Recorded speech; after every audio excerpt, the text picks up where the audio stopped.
We're operating this episode of the OHL podcast on the honor system. The way that the series is fell and our episodes get released, you're going to have to take my word and Dan Mahar's word for the predictions that we'll share with you for the second round series. We did exchange text messages. We think we have enough credit in the bank with you that you'll buy into what we're trying to sell you when it comes to predictions, because I'm not sure actually how well we're doing in that regard, Dan. But nonetheless, round two is underway. And I'll quickly start with this. I think, as much as I'm an advocate for 1 to 16 and reseeding that way after the first round, and we could have had a Saginaw Flint, for example, in the first round if we did go 1 to 15. Boy, oh boy, did the Ontario Hockey League land some dandy second round series. You got the northern rivals with Sudbury and North Bay. You've got London and Kitchener in the Midwest. Fantastic. You've got the Memorial Cup hosts in Saginaw versus, not to be disrespectful, but kind of the Memorial Cup wannabe hosts in Sault Ste. Marie. So a lot of drama there away from the games. And Ottawa, Oshawa, no slouch either. So 4 great series. I'll throw it now to you, Dan, and shut up for a minute. Let's start with Sudbury and North Bay and the Battalion out to a 2-0 series lead. Yeah, Mike, when you talk about our predictions, the viewers are going to know that I'm not lying when they see how I'm doing. So, so yeah, North Bay up 2-0. I had called Sudbury to win this one just based on the fact they look like they pieced it together with that really deep playoff type roster in round one, rolling over Mississauga. But I should not be at all shocked that North Bay has had an answer for that. I think the main reason why I leaned Sudbury was the injury problems, suspension problems that North Bay is dealing with. When you have your 50 goal man, Anthony Romani, you have number one goalie, potentially number one goalie in the league, Dom DiVincentis out. You have Liam Arnsby, your captain, out with suspension. To me, those are pretty big losses to go into the second round against Sudbury, but here they're just rolling. So I think full credit to that veteran playoff battle-tested roster in North Bay. That's what we're seeing here, and they've had an answer. They're tough to score on. They bolstered that lineup with the trade with Sarnia. They've kind of got a bit of everything you need to win. So I'm not shocked it's 2-0 North Bay. I just didn't predict that. Well, you and I both predicted Sudbury in 6, and I think for the same reasons here, the injuries to such key players that the North Bay Battalion, had suffered, right? Their 50 goal man in Romani's not there. The stud goaltender, as you've already outlined, is not there. It goes on and on. And yeah, you got to like the Sudbury Wolves first round. So you figure, okay, first round's kind of the toughest, right? Start feeling the playoffs, start thinking of what's to come. And so we both had Sudbury in 6. Of course, it could still go that way, but Sudbury would naturally be winning the next 4 straight games. What a start for North Bay. And you mentioned the trade with Sudbury and how well it has panned out for the trade with Sarnia and how well it's panned out for North Bay. Who steps up in game 1? Andrew LeBlanc for them, right? Sandis Philmanis has been a nice piece ever since they got him. And I'm looking at a guy like Justin Ertl, for example, who has really stepped up, a veteran when you need him to be there for you. And he's got 5 goals already in these playoffs, including 3 now in this series versus Sudbury. And what can you say in the absence of Dom DiVincentis about Mike McIver, the goaltender of the week, and rightly so? How about baptism by fire or being thrown into said fire? And what a great story he is. Although it's always been said, it's not a series until the home team loses. And that, of course, has not yet happened. For sure. I absolutely have to mention the work of Mike McIver stepping into that hole and not missing a beat, throwing up the 5-1, 915 save percentage. So yeah, he's been brilliant. And also, there's just a few key pieces there. I think we talked about it coming into the playoffs that are quietly extremely important pieces. One of my favorite players in this league for the last several years has been Paul Christopoulos on defense. Just plays a quiet, classy game, can do it all, can move the puck, can skate, can turn outside with the guys on speed, can clear the front of the net. He does everything you want out of a defender, and quietly, right? Just kind of does his job, doesn't get a lot of fanfare, doesn't rack up a ton of points. But when you have pieces like that, well, can we call them depth pieces? I mean, it could probably play in a top pairing on most teams, but still in that roster, you have so many of those pieces that they can be hard to deal with over a 6-7 game series. I will remind you again that I had North Bay Saginaw as my OHL final when these playoffs began. I just was concerned about the injuries. You mentioned the Arnsby suspension that might slow this North Bay train down, but you got to like the team that was there last year, probably still has the sour taste in its mouth, recognizes that this is the chance now. After this, it's going to be slim pickings in North Bay for a little bit. So they're really coming prepared, giving it their all. Take your pick. And it's not over till the home team loses in the series. But even if the home team keeps winning, North Bay does have home ice advantage in this one based on the regular season standings. It's been fun to watch, and I think it's a great matchup for the league. The other Eastern Conference matchup, again, I don't think anybody is going to accuse us of being dishonest because you had Ottawa in 6. I had Ottawa in 7. And I think the Oshawa Generals are enjoying perhaps the talk of, wow, what happened to Oshawa in round 1, right? They come into the playoffs on a 12-game heater. They drop the opener. Depending on how you feel about a video review, we talked about all of this last week versus Barrie. They might have been down 3-2 heading into game 6. Instead, they were up and they ended up winning the series in 6 games, but it wasn't as easy as many expected. Credit to Barrie on that for sure. And then on the other hand, you get the quote unquote, and I will use the air quotes, upset of Ottawa over Brantford, but 1 through 6 in the East was so tight. I don't know how you call any of those series an upset, but it was the 6th seeded Ottawa 67s over the number 3 Brantford Bulldogs. And that's why I thought, much like we just talked about with Sudbury, you've got an Ottawa team a little bit different than Sudbury in that been there, done that, a tremendous pedigree, playoffs. You talked last week, Dan, about the additions that James Boyd went out and made at the trade deadline and how well they performed in round 1. I thought, well, now you've got a runaway train and it's going to be really hard to slow them down. I guess the Oshawa Generals, at least in the first 2 games, found a way to do that. So you have 67s and 6. I have 67s and 7. Still not over, but it's the Jennies with the 2-0 series lead. You hit the nail on the head when you said, are there any of these really upsets? And they could have the entire Eastern Conference could have gone either way in any of these series. But I think we both saw how impressive Ottawa was in round 1 and thought, wow, they took out a really viable opponent, a battle tested opponent, not easily, but relatively efficiently. And then you come up against an Oshawa team who had some challenges against that Barrie team, the 8-seeded Barrie team. And you start to think, well, looking at round 1, I'm starting to be a believer in this Ottawa team. That's how I made my choice anyway. And not that they're done at 2-0 here by any stretch, but I think there's some subtle things going on in this series. I think in round 1, I don't know if Oshawa was a little bit overconfident. I think maybe a couple players were dealing with something. Connor Punnett didn't look totally 100% to start that series. I think he is now. I think that team's kind of rounding into form. Callum Ritchie's completely rolling right now. So I think you've got some big bodies in Oshawa that are learning to play that effective playoff style, getting in on the forecheck, putting the body on some of the puck movers like Henry Muse back on the back end, and they're having trouble with it. And once you start to find that recipe and formula, the other team's going to have to counter. And I think right now Ottawa is licking the wounds a bit and saying, we're down 2-0. We got to counter here. What is the answer to this Oshawa team? Because they're playing discipline, they're playing positional, and they're finishing those checks, and that's causing a lot of grief for Ottawa. And I mean, I could see Oshawa winning this series, but when you see that with the ease they won game 2, it's got to be a concern for Dave Cameron.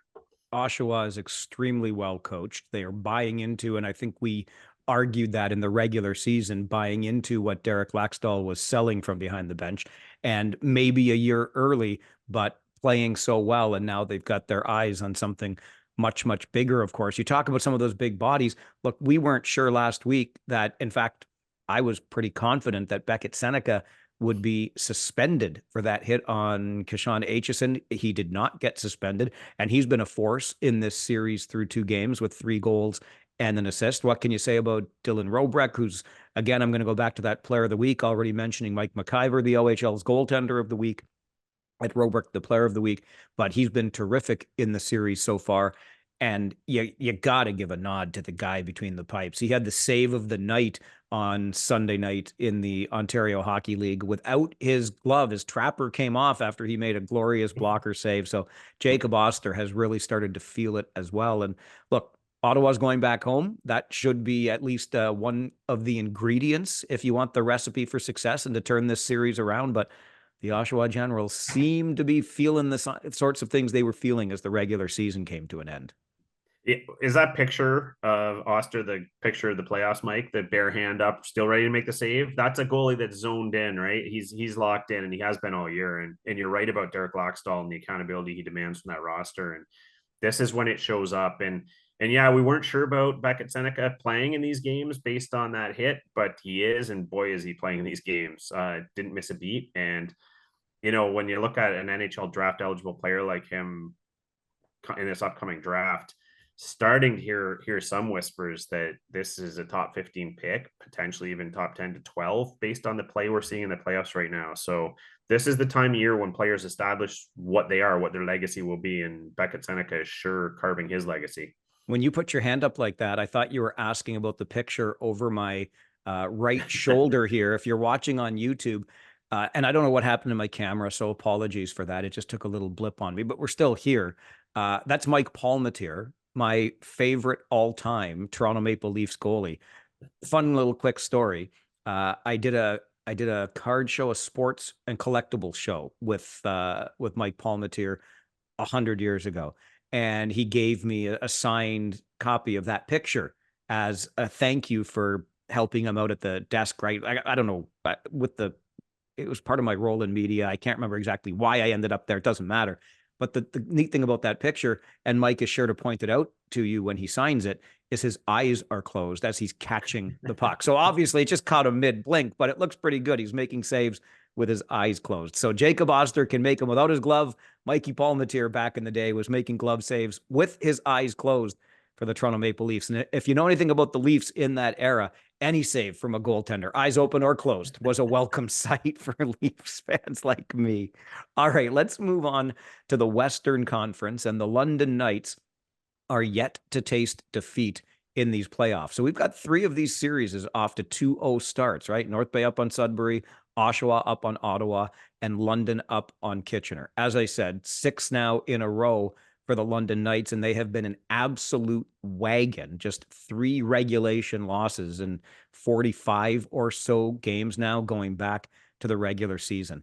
I will say this about what I've seen through 120 minutes of hockey so far in this series, and that is London, by any measure and any estimation, is a dirty hockey team. After every single whistle, there's a slash, there's a cross check, there's a face wash or a jab to the face or side of the head, whatever the case may be. There are a lot of antics. It's a game.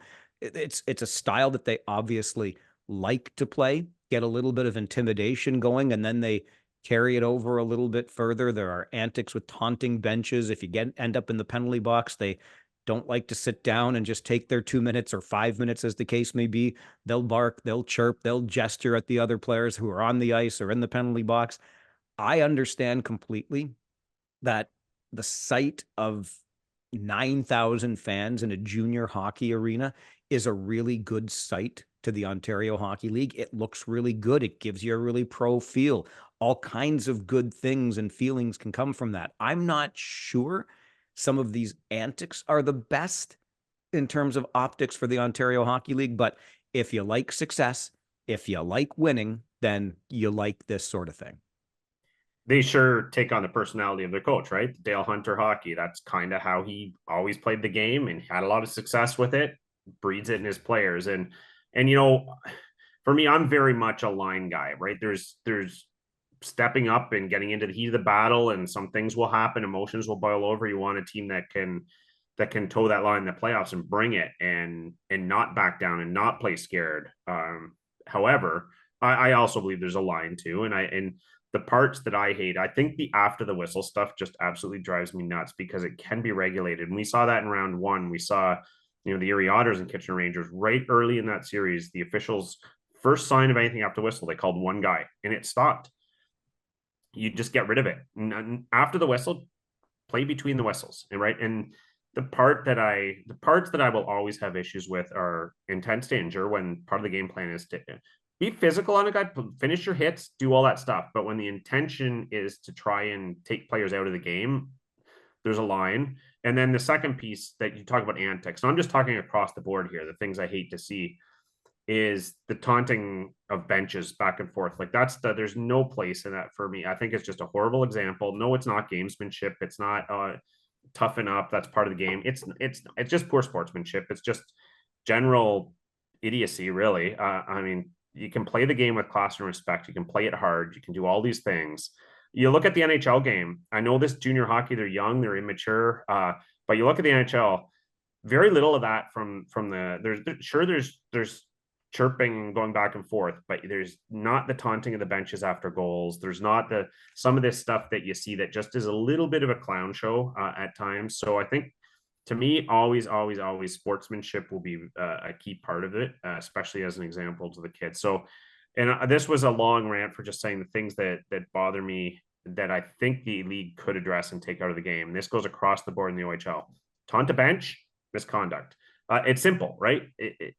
You score a goal, act like you've been there before, celebrate with your teammates, go to the bench. Period. So these are some of the things I think they just need to clean up league wide. But I'm hearing you, Mike. Yeah, I think it's a fair point. And again, I'll come back to the optics and what sort of image you want to come out of these games. There's no question. And it's odd to me that it seems to be unique to the games that we're seeing in the London Kitchener series. Perhaps it speaks to the long-standing rivalry between the divisional opponents. You cannot argue that the London Knights sure do know how to back it up. And when you start running through that roster, oh my goodness, like from the goaltending and OHL champion Michael Simpson on out with Bonk and George and Edward and the whole gang. And then Easton Cowan's now on a 42 game heater going back to the regular season. I mean, it's the stuff the championship teams are made of. And if the Kitchener Rangers have any intention of clawing their way back into this series, first and foremost, it has to start in game number 3. And secondly, what has been the story of the series outside of how well London has played and how intimidating they are as a hockey club is the power outage for the Kitchener Rangers power play. I should point out before I give you another thought on that, you picked London in 5 in this series based on our predictions. I took Kitchener in 7. Anybody that knows me at all knows that I spend an awful lot of time with these young men throughout the course of a season and have for the better part of 2 decades now. So picking against the team that you spend all this time with is like picking against your own kid. However, I will also add that Shohei Ohtani's translator gave me a call and said he'd like to lay money on Knights in 5. So I'll just leave that there. Bottom line, Dan, is the Rangers, look, the second game was a little more lopsided. The first game, I think, was there for the taking. But even in game 2, the Rangers had an extended 5-on-3. They couldn't score on it. The power play has been 0 for 10. That is a big factor to me in this series so far. 100%, Mike. And I think, yeah, we addressed some of the antics and the sideshow stuff that we felt had to be addressed. But let's moving to the hockey side, credit where credit's due. London, that's that, and I think that's my point as it pertains to London on the end. They don't need the antics. They don't need this stuff. They're a good hockey team. They play a solid structured game. That 0 for 10 Kitchener has rung up on the power play is largely due to a really effective penalty killing scheme. So you can look at up and down the line of how that London Knights hockey team plays, and this is why I predicted them in 5. Was almost tempted in 4. They have a formula that works. They know how to play the Kitchener Rangers. Bang them, be physical. Kitchener will back off, and then you can run the show. Use your power play. Continue to get in their face. Get to the front of the net. They don't have a lot of big bodies to move it out. They rely heavily on the top 4D. Bang them, they're going to get fatigued and make mistakes. So anyway, you can see all these things coming into play throughout the course of this series. So London on the hockey side is very smart. They know how to do it. They know how to roll the lines. They all buy in. They all play their positions. They all finish their checks. They all do the things you need to do to play against Kitchener. And they know Kitchener hasn't had an answer for that through most of the regular season the last couple of years, as well as the playoffs. So keep applying it and make them adapt to you. And unless you see them adapt to you, it's just going to keep working. I love what you said about, kind of establishing something and then running the show. And that's exactly what I noticed through the first couple of games. It seems like a pretty easy game plan. Let's go out there, set this tone in this manner. And then by the second period, we're basically just going to do what we want. You talked about London's power play, and I want to add in their penalty kill. If I'm not mistaken, Dan, and I could be, but I think Dale Hunter was the first to begin using a 5 forward power play unit a long time ago. I'm pretty sure he was the first to do it in the OHL. And you got to hand it to the Knights when it comes to the way they have decided to kill penalties. I don't know if the 28 shorties they scored this year was a record. If it wasn't, holy Hannah. But they can engage, quite frankly, in whatever antics they want if they're not afraid even an iota of taking a penalty against, because they know they can burn you. And I said this during the regular season. It even goes beyond the aggressive nature of the penalty kill in terms of, if there's a 50-50 puck, boy, oh boy, you're going to have a hard time winning that battle against London. But they're willing to sacrifice a player inside the blue line, and they'll leave only three guys in there because somebody else is blowing the zone for the shorthanded scoring chance. And I think this was something, power plays tend to be a little bit, I don't want to use the word lazy, but there's certainly less urgency in many cases. I think particularly in junior hockey, where you can really freewheel and have some fun and pad your stats on the power play.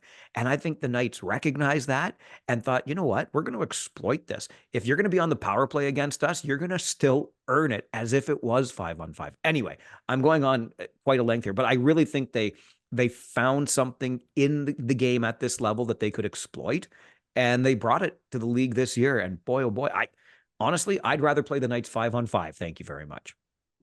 You nailed it when you talked about the blowing the zone. And to me, that's a confidence. There's a swagger that London always seems to have, and it's called playing on your toes. And when you play on your toes, your opponent often plays on their heels. And when you see that dynamic occurring, you want to be the team staying on their toes. And if the other team's not adjusting, it just gets ugly over the course of the series. And London has this way of continuing to do that to opponents because they play with that confidence. They're not afraid to take those chances and try and burn the opponent on the stretch pass and on the blowing the zone.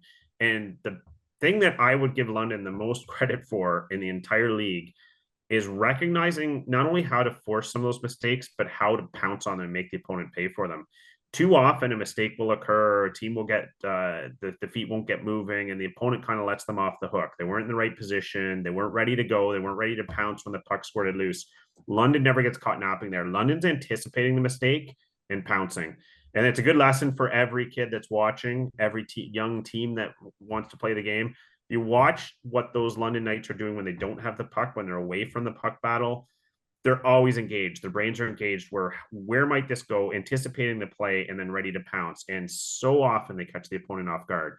And that's a hockey IQ thing. That's a compete level thing. That's something that all these players need to try to learn to achieve if they want to make it to the next level. Because when you get to the NHL, they're all anticipating pretty well. They're rarely caught napping, but in junior, you still get some of that napping.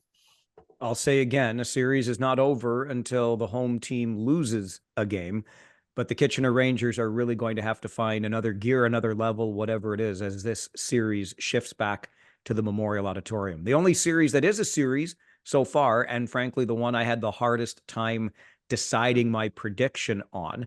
They are playing game 3 as we record this episode of the OHL podcast. But of course, I'm talking about the Saginaw Spirit and Sault Ste. Marie Greyhounds. It's a series because the home team has already lost a game. Sault takes game 2 in Saginaw, so it's 1-1 as they play game 3 as we speak up at the GFL Memorial Gardens in Sault Ste. Marie. You had Saginaw in 7. I had Saginaw in 6.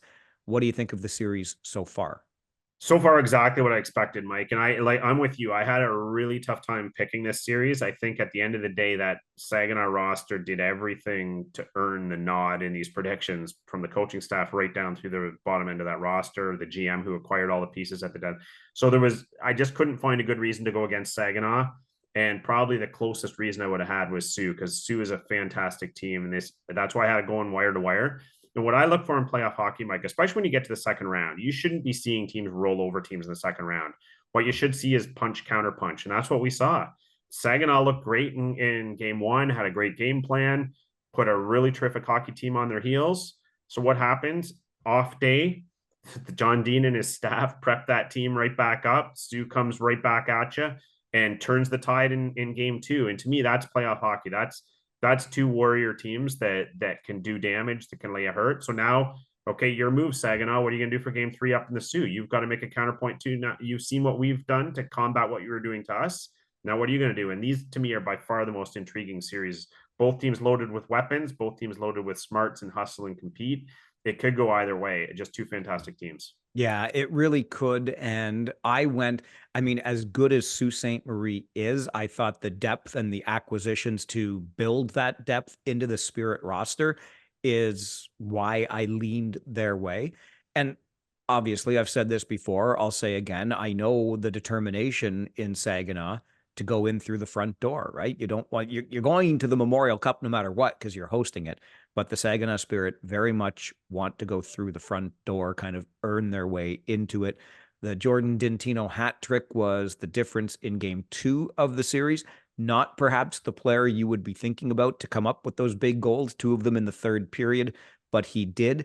Of interest to me in that second game was the 5-minute major assessed to Greyhounds captain Bryce McConnell Barker for a check to the head, which injured Saginaw goaltender Andrew Oak. There were questions being asked about whether or not this would lead to supplemental discipline.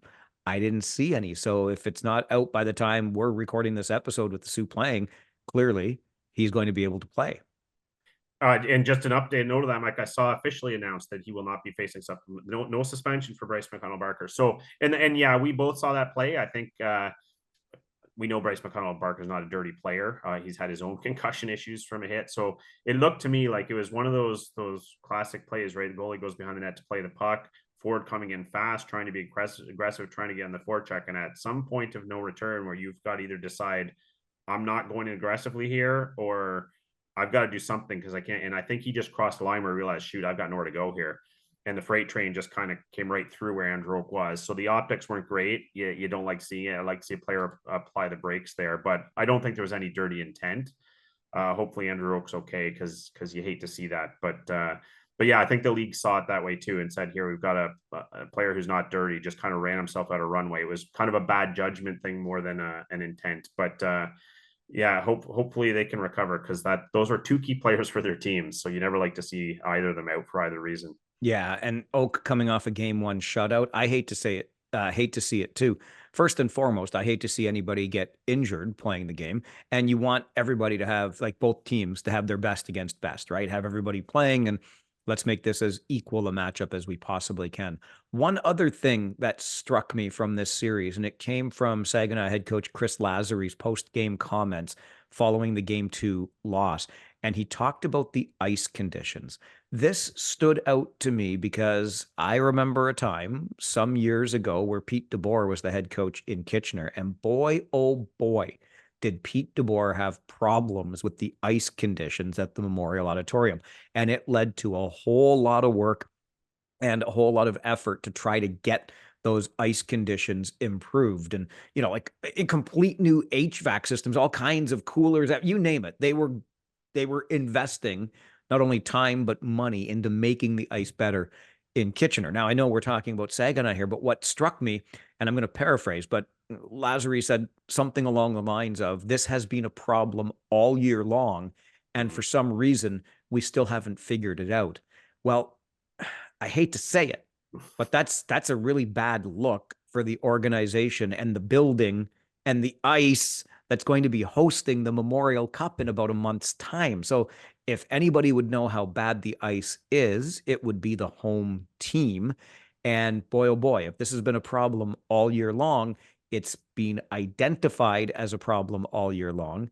I can't see how they're going to fix it in 5 weeks. So what kind of a Memorial Cup with all that stress, all that hockey being played in the building? I would hate to think that the quality of the ice is a factor or even just a talking point when we get around to the National Junior Hockey Championship in May. Definitely not something you want to be a factor in any of the games, right? And you talked about the Peter DeBoer reference. I think in general, any team who feels they're the faster team or the more skilled team is not going to want the ice to be an equalizer, right? Because if there's any kind of deterioration in ice conditions, it tends to favor the less skilled, slower team. But because it just makes play choppier, it's harder to execute, so it evens it out that way. And I think just once you get to the Memorial Cup, all the teams are terrific. So you're not so much worried about one team having an advantage because they're more skilled or faster. They're all pretty equal, but it's just going to degrade the level of play, the quality of play. the skill we come to expect in this Memorial Cup's a showcase for all of the CHL. So the last thing you want is a bunch of pucks bouncing over sticks, missed passes, all those kind of things that come with the lower quality ice. So hopefully they sort it out in the next couple of weeks, but it's a little bit concerning. It's very much concerning from where I'm sitting. And yeah, I think about injury and, of course, those fluky bounces that could happen that could change the course of a game. And when all the marbles are in the middle when the Memorial Cup rolls around, you don't want that to be a factor. Okay, still to come on this episode of the OHL podcast. I know it's not unique to the Ontario Hockey League or even the city that's doing it, but come on with your coming on when it comes to selling tickets or not to fans from the opposing team. Plus, what's the going rate for a new arena in a city anyway? And our performers of the week. All of that still coming on this episode of the OHL podcast. All right, Dan, I want to be clear about one thing. The de facto president of the North Bay Battalion fan club's claim that the Sudbury Wolves are going to have an empty arena because they're not selling tickets, at least not right away, to North Bay fans is a bogus argument. They're going to have fans and lots of them in the Sudbury Community Arena. But the the complaint is still well-founded, in my opinion. If I want to buy a ticket for a game in Sudbury, but my postal code has me in North Bay, surely to goodness, I should be able to buy those tickets on a first come, first served basis.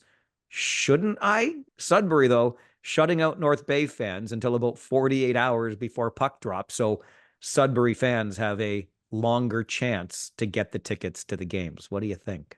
Of course, the home team wants their building filled with their own fans. However, it's pretty pathetic and small-minded, in my opinion, to try and manipulate your ticket sales to have that occur. A good, strong fan base can come out and support you anyway. Let the chips fall where they may. It's better for hockey anyway. When you have these rivalries, you got fans traveling between cities. North Bay and Sudbury are basically neighbors. You have that real strong atmosphere in the building, and I don't think manipulating in any way. Let the fans, let the chips fall where they may.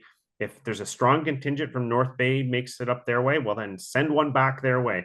So it reminds me of there's these kind of pathetic things that go on. I think it's a small-minded way of thinking for some of these franchises. And just a quick side anecdote. So I was in Ottawa this weekend and I saw Senators play a home game. And one thing that's always bothered me about the small-mindedness of that arena, because everything else about that arena is a fantastic experience. But when they're announcing visitor goals, mumble, low register, can't make out a single name. Announcing 3 stars, same thing. All the bombast for the home player, then mumble, you can't even make out the name when it's the.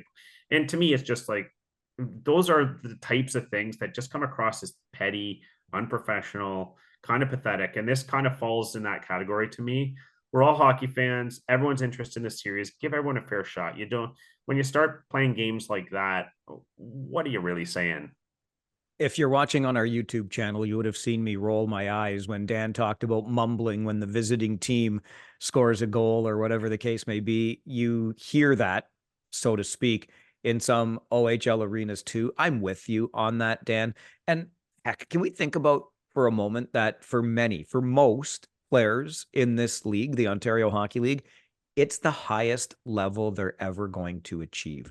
Do you know how cool it probably is? I'll share a quick story, actually. How cool it probably is, though, for a player to hear his name called over the loudspeaker in an arena where thousands of fans are present. Now, this goes way back to minor hockey, but they used to in Kitchener do this thing called Hockey Day in Rangers Nation, where minor hockey teams of a certain age, I think they were around 10 or 11 years old. But anyway, they could apply, they could get the chance to come and play. We would do like 8 minor hockey games on a Sunday before a Rangers game that night. And these kids would come in, they'd get the full big league experience, right? Their dressing room stalls would have their names, all kinds of different things. And then they'd get to stay for the game at night and watch the Rangers play whoever.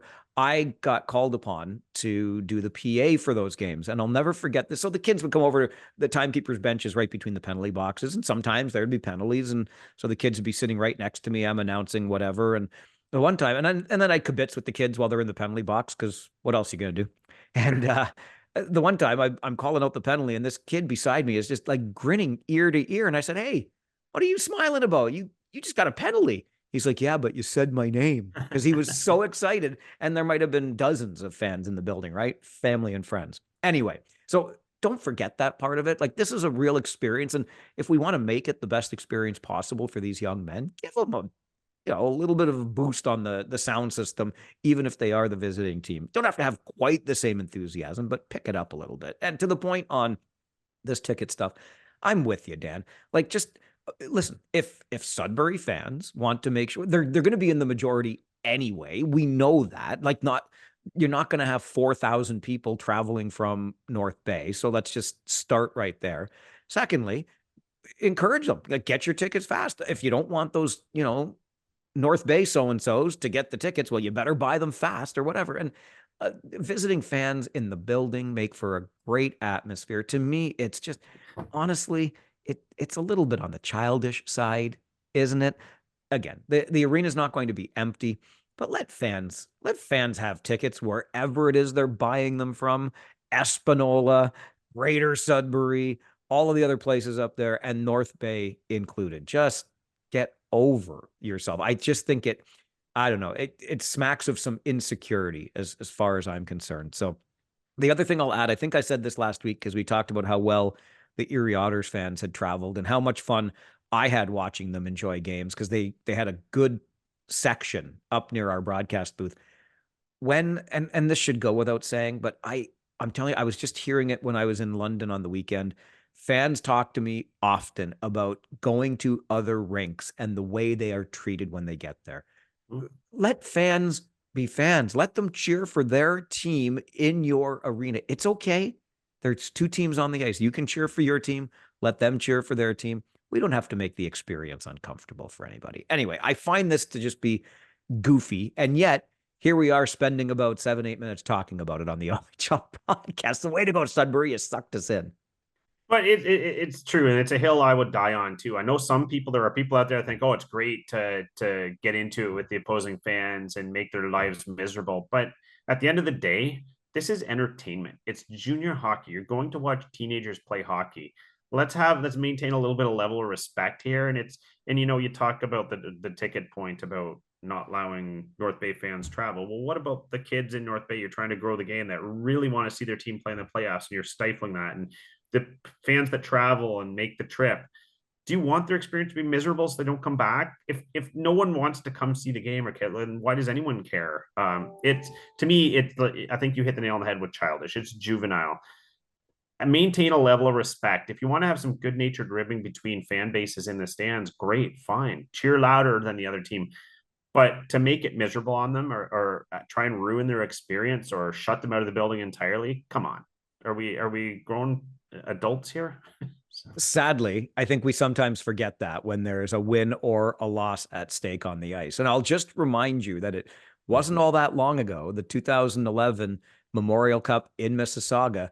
They called that arena, still then the Hershey Center, the Bayshore South, because Owen Sound fans in that OHL championship traveled so well to come from Owen Sound. It's a 2+ hour trip from Owen Sound all the way into the greater Toronto area and Mississauga. And if it wasn't for those Owen Sound fans making that trip, guess what?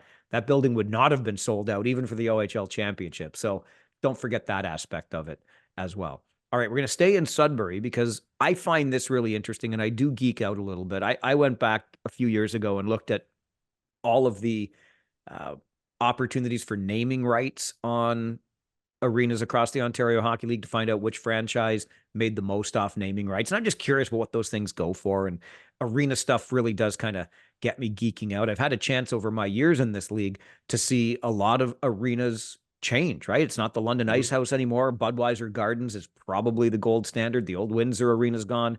Kingston, I could run through a whole bunch of them. North Bay is the same old arena, but the team's back there and they've done some renovations. The lists just go on and on. We're in what is now the Sleeman Center, used to be the Guelph Sports and Entertainment Center, which is, the old Guelph Memorial Auditorium is long gone. So it just goes on and on and on. Sudbury has a new arena proposal back on the table. Politically, I don't know how this is going to work in the city of Sudbury, Dan. The big debate is around whether or not the arena should be downtown or out in this new growing kind of commercial area called the Kingsway in Sudbury a few years ago. There was a $215 million plan to put an arena, which would have, I think, also included a casino, if I'm not mistaken, but out on the Kingsway. That got scuttled. The council wanted it downtown. The city wanted it downtown for all of the downtown revitalization that comes with that. Now they have a $200 million proposal. So $15 million, quote unquote, less. I just don't know politically what the appetite is like. Some sabers already being rattled politically. Here's the bigger thing that I wanted to get into. What's the going rate for a right-sized junior hockey arena that will suitably host an Ontario Hockey League team? Well, $200 million is the number on the table, and that gets you a 5,800 seat arena plus entertainment center. Brantford hasn't put out a number on theirs yet, but we talked about this last week with Michael Andlauer, the Bulldogs owner, saying, you build this arena, I'm committing the Bulldogs long term as your tenant. I would suspect you're going to be in a similar ballpark, but 5,800 seats, sports, entertainment, lots of things that come with that, and economic spinoff that comes with that, but $200 million. Just to put it in perspective, when the then Sky Dome was built back in 1989, $215 million. That held 50,000 fans, by the way, back in the day. And how much was the rental they just did on the lower level this off season? I believe it was more than that. So. Yes, there you go. Yeah, so yeah. just how these costs have escalated over time. Anyway, $200 million.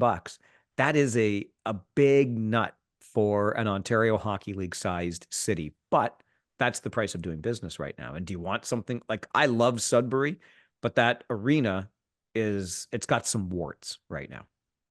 And generally too, when you're talking about that kind of an investment in today's dollars at the going rate of everything for a community of that size, that's why it always becomes a conversation of, well, what else can we use this venue for? How can we make it make sense for more people? And that's why sometimes the right size for junior hockey, I think in my mind, the right size for junior hockey is somewhere in that $6,000 to $8,000 or seat range. Makes a great atmosphere. You don't want it too cavernous if you're not selling out, but it's a good number. Maybe a little higher in the bigger markets that can fill it.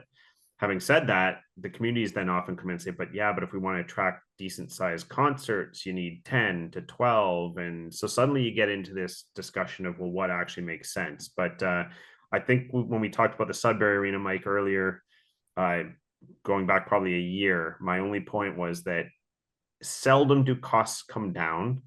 And if they do, you got to ask yourself why. And I won't name the facility, but I've seen some brilliant new facilities that were built really well, wide concourses, all the fixings. And then I've seen some that probably tried to bring their tab down by 1 or 2% by cutting corners on things like not having stick racks in the change rooms.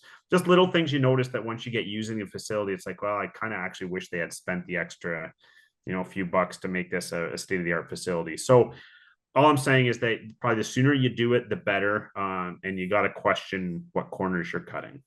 It's a great point. And those 5,800 seats are the fixed seats that would be there, for example, for Sudbury Wolves games. So when you're bringing in other things, concerts, etc., you probably got some more space, especially when the ice comes out, all that different things. So, maybe you're talking 7,500 or more fans that can get in there. But, you talk about how costs are only going up when it comes to these projects. And I was taken back to the last renovation that was done at the Kitchener Memorial Auditorium, which obviously I know pretty well.